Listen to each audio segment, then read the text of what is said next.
just finished a book and immediately afterwards you're like, wait, I think they just manipulated me too. Because that was my exact experience after reading Yesteryear. If you think this is simply a satirical time travel story about this trad wife influencer waking up in the 19th century, I need you to know that that is the most simple, surface level read on this book possible. In my opinion, what this book is doing feels significantly more layered. Yesteryear is fundamentally a study in perception versus reality. It's not just about what happened, it's about how people choose to interpret what happened and how easily fear and insecurity and personal bias can distort the truth. And Natalie is fascinating because she's not necessarily lying to us as readers. She's filtering everything through her own fears and assumptions and worldview in real time. I genuinely think the book does an exceptional job showing how bias works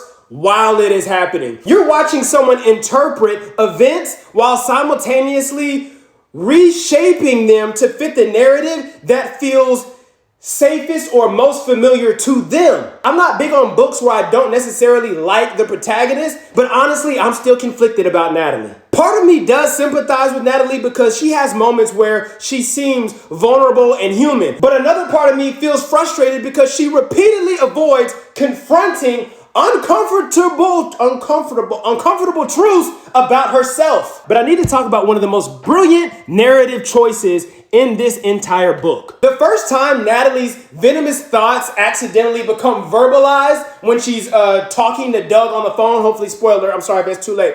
And for a split second, both Natalie and us, we as readers, don't immediately realize that she said it out loud.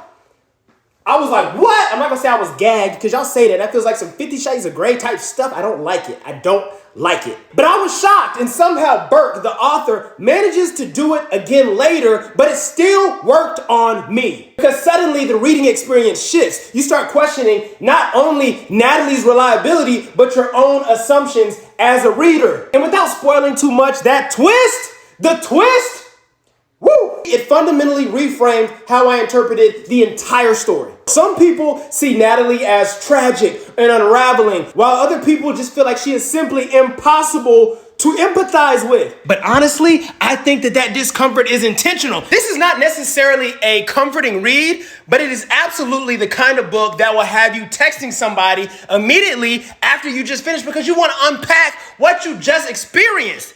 And I'm gonna text people and talk about the book.